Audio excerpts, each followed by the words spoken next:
खुशियों की राह। दन बाजार के साहू हर्षमान इलाके के सबसे अमीर आदमी माने जाते थे। उसके पास घर, परिवार, संपत्ति, नाम सब कुछ था, लेकिन अंदर ही अंदर वो हमेशा बेचैन रहता था।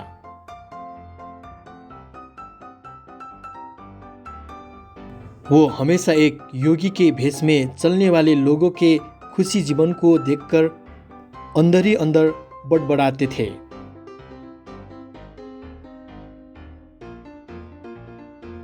एक दिन उसने सीधे चल रहे एक जोगी को रोका और पूछा,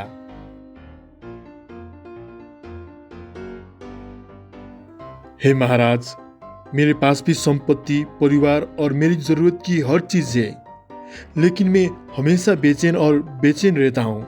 सुखियों की राह क्या है?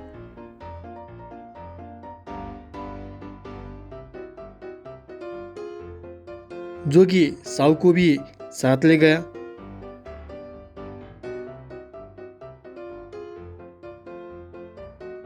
साहू हर्षमान, जो एक जोगी से कुछ दुआ पाने की आस कर रहे थे, उसे एक ऐसी पीड़ा भोगनी पड़ी जो उन्होंने अपने जीवन में कभी अनुभव नहीं की थी। जोगी ने उसे अपनी झोपड़ी के पास लगे और पूरे दिन धूप में रखा। शाम को भी साहू को खाने के लिए कुछ नहीं दिया गया, लेकिन उन्होंने कुछ मीठा बनाकर खा लिया।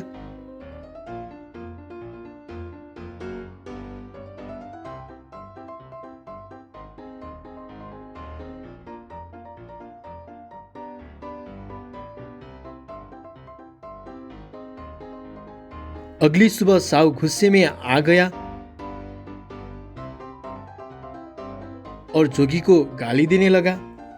आप तो मुझे खुश होने के लिए कुछ दवा देने वाले थे, पर आपने तो मुझे पूरे दिन धूप में रखा और तो और सामने खाना भी नहीं खिलाया। मुझे आपने अधिक दुख और केवल पीड़ा दिए। मैंने सोचा था आप तो अच्छे हो, पर आप तो बहुत बुरा निकले। बेवकूफ आदमी। ये सुनकर नाराज हुए साहू हर्षमान अब भी उलझे में रहा। तब वो विद्वान जोगी ने कहा, मैं भीतर बैठ गया और तुम्हें धूप में डाल दिया। मैंने खा लिया और तुम्हें भूखा रखा। मैं बिस्तर पर सो गया और मैं तुम्हें सोने नहीं दिया। इसके दो अर्थ है, एक है स्वयं सुख के लिए प्रयास करना और दूसरा आपके पास जो है उसका सही स्थान पर उपयोग करके संतुष्ट होना। जोगी की बात सुनकर साहू हर्षमान शर्मा गया।